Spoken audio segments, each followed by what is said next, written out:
Hello students. तो आज मैं आपके सामने एक यूपीएससी के लिए वीडियो बना रहा हूँ, क्योंकि मैंने एक अभी लाइव स्ट्रीम किया था फेसबुक पेज पे, जहाँ की 15-16 हज़ार से ज़्यादा वहाँ पे फॉलोवर्स हैं, 5-6 हज़ार से ज़्यादा वहाँ पे लाइक्स हैं उस पेज पे।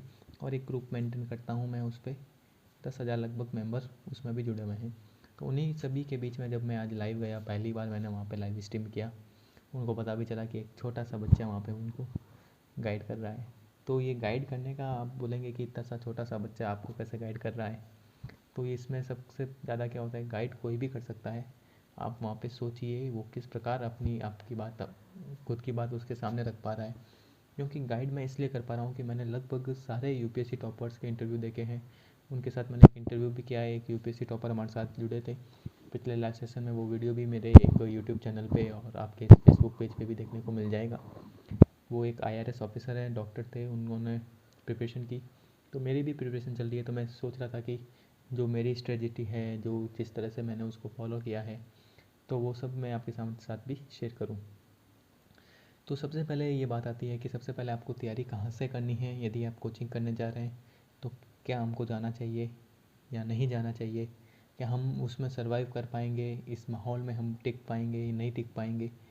तो उस सब की बातों को लेके मैं आपके साथ यहाँ पे डिस्कस करने वाला हूँ। तो यहाँ पे डिस्कस करते करते सबसे पहले ये बात आती है, यदि आप कोई कोचिंग ज्वाइन करने जा रहे हैं, कोई कोचिंग ज्वाइन करने जा रहे हैं, तो सर रुक जाइए, थोड़ा सा रुक जाइए, 1 महीने और अपने आप को देखिए कि क्या आप उस माहौल में जा रहे हैं, क्या आप उस माहौल के लिए सही हैं या नहीं है। वो आपको ही टेस्ट करना होगा। कैसे टेस्ट करना है वो मैं आपको बता देता हूँ।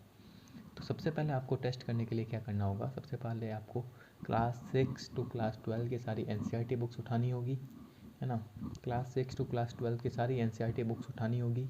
उन बुक्स को उठा के आपको क्या करना है, रखना नहीं है आले के अंदर या कहीं अलमारी में, आपको वहाँ पर नहीं रखना है, टेबल पे रखने के लिए नहीं। बुक्स उठानी है और 1 महीना अपने रूम के अंदर लॉक हो जाना है।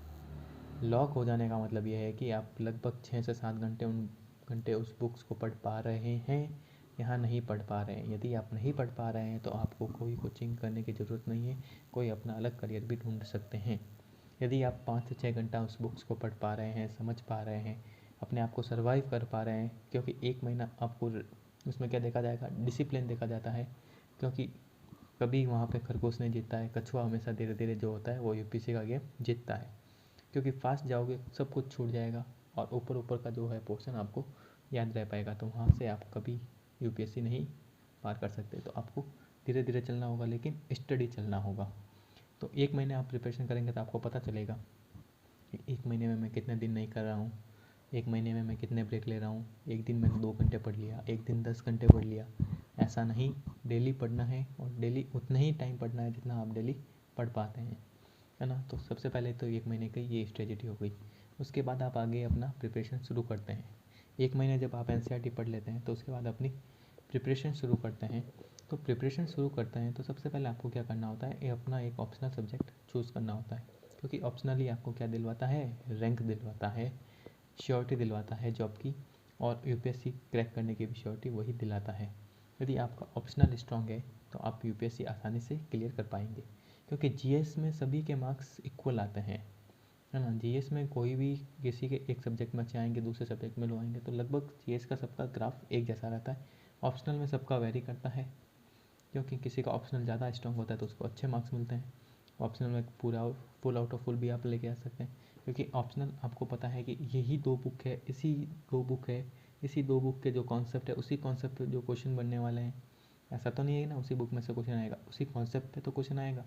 तो वो कॉन्सेप्ट आपको सारे आते हैं तो आप वहाँ से यूपीएससी को कर पाएंगे। तो ये तो हो गया ऑप्शनल कैसे चूज़ करना, और ऑप्शनल सब्जेक्ट कैसे चूज़ करना है वो देखना। साइंस वाले और जो बीई एमबीबीएस करके एमबीए करके आते हैं, उनका तो फिक्स होता है कि जो उन्होंने जिस सब्जेक्ट में मास्टरी की है तो वही अपना ऑप्शनल सब्जेक्ट चुनते हैं। और वो भी फिक्स नहीं होता है, कुछ कुछ लोग तो वहाँ से भी जीएस का कोई पेपर एक उठा लेते हैं। तो जीएस के कोई बहुत सारे पेपर होते हैं, तो आर्ट्स और कॉमर्स वालों को तो सबसे पहले वही करना चाहिए कि जीएस में जो पेपर आपको इंटरेस्टिंग लगता है उसको ऑप्शनल बना लीजिए। क्योंकि उसमें जो इंटरेस्टिंग लगता है तो उसमें आप ज़्यादा इंटरेस्ट से पढ़ पाएंगे, ज़्यादा खोजबीन करके उसको ज़्यादा अच्छा प्रिपेयर कर पाएंगे। तो वहाँ से आपका क्या होगा, ऑप्शनल स्ट्रॉन्ग हो जाएगा। ठीक है, तो ऑप्शनल वहाँ से स्ट्रॉन्ग हो जाएगा। तो उसके बाद आपको क्या करना चाहिए, ऑप्शनल हो गया, अब आप आना चाहिए जीएस के पेपर पे। ऑप्शनल 2 महीने पढ़िए, अच्छे से कीजिए। और ऑप्शनल करने के बाद मान लीजिए आपने 1 महीने ऑप्शनल पढ़ लिया। ऑप्शनल 1 महीने पढ़ने के बाद आपको क्या करना है कि प्रीवियस ईयर का पेपर उठाना है अपने सब्जेक्ट का। ऑप्शनल वाला पेपर उठाना है, पेपर 1 पेपर 2, उसको सॉल्व करने की प्रैक्टिस करनी है। यदि आपसे वो सॉल्व हो पा रहा है 60% 70% सॉल्व हो पा रहा है, मतलब आप सही ट्रैक पे जा रहे हैं, क्योंकि उस पेपर से आपको आइडिया लग जाएगा कि किस लेवल का क्वेश्चन पूछा जाता है ना। तो उसके बाद आपको क्या करना है, जीएस की प्रिपरेशन शुरू करनी है। ऑप्शनल तो आपका हो जाएगा। जीएस में क्या करना है, 2-3 महीने जीएस पढ़िए, आराम से पढ़िए। पहले एनसीईआरटी पढ़ के आए हैं आप, 1 महीने, मैंने सबसे पहले यही बोला, 1 महीने एनसीईआरटी पढ़ी। एनसीईआरटी पढ़ने से आपका क्या होगा, बेस जो है वो स्ट्रांग हो जाएगा, स्मूथ हो जाएगा, क्योंकि स्मूथ हो जाएगा तो आप आसानी से उसको फ्लाई कर सकते हैं अपने बुक्स के ऊपर। बुक्स के ऊपर फ्लाई करने का मतलब यह है कि आप जब स्टैंडर्ड बुक्स लेंगे तो उसको आसानी से पढ़ पाएंगे, उसमें पढ़ने में कोई प्रॉब्लम नहीं आएगी, समझने में प्रॉब्लम नहीं आएगी, क्योंकि आपका बैकग्राउंड थोड़ा जो है उसके लेवल का हो चुका है, क्योंकि एनसीईआरटी आपने पढ़ ली है। एनसीईआरटी पढ़ ली है, उसके बाद क्या होगा, एनसीईआरटी पढ़ ली तो उसके बाद आपके मेंस के लिए जो आप प्रिपरेशन कर रहे हैं जीएस 1 2 3 4 के लिए, तो वो सब कुछ वहाँ से आप हो जाएगा। जीएस 2 महीने पढ़िए, फिर क्या कीजिए, वही जो आपने ऑप्शनल में किया, प्रीवियस ईयर के क्वेश्चन उठाइए, पेपर उठाइए, सॉल्व करना शुरू कीजिए, आंसर राइटिंग करना शुरू कीजिए। आंसर राइटिंग कीजिए, 1 दिन करोगे आपको आंसर को खुद को सेल्फ से पता चलेगा कि आंसर थोड़ा मिस्टेक लग रहा है, इसको थोड़ा मैं और इम्प्रूव कर सकता हूँ। दूसरी बार करोगे तो और थोड़ा इम्प्रूव होगा, ऐसे 2-3-4 बार करोगे तो और ज़्यादा इम्प्रूव होता चला जाएगा। ठीक है, तो इम्प्रूव होता चला जाएगा वो।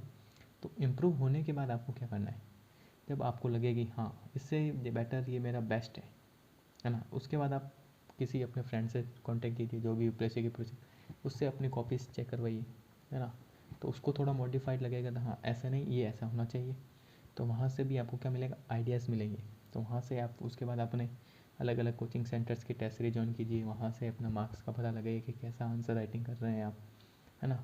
तो यहाँ तक आपका मेंस का हो जाता है। अब हम आते हैं प्रीलिम्स की ओर, है ना। प्रीलिम्स कैसे करना है, देखो लगभग इसका यूपीएससी का एग्ज़ाम मई जून के अंदर हो जाता है।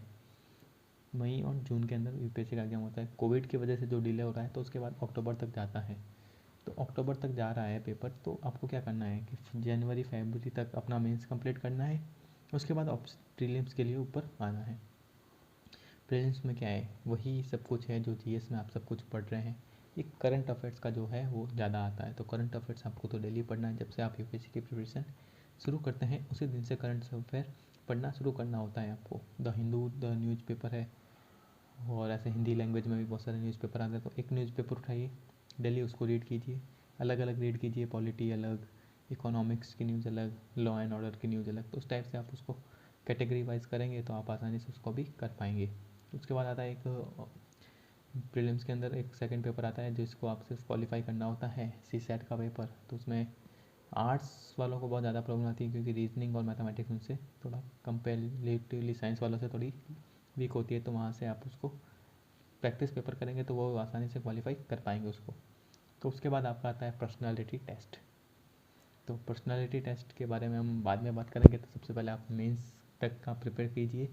तो क्योंकि वीडियो बहुत बड़ा हो जाएगा, नहीं तो 8 मिनट के वीडियो में मैंने बहुत ज़्यादा ब्रीफ के अंदर और बहुत ज़्यादा डिटेल के अंदर, ब्रीफ में भी डिटेल, है ना, उसके बारे में सब कुछ बता दिया है। तो बने रहिए हमारे साथ, तो मिलते हैं अगले वीडियो में, तब तक के लिए bye bye, thank you so much.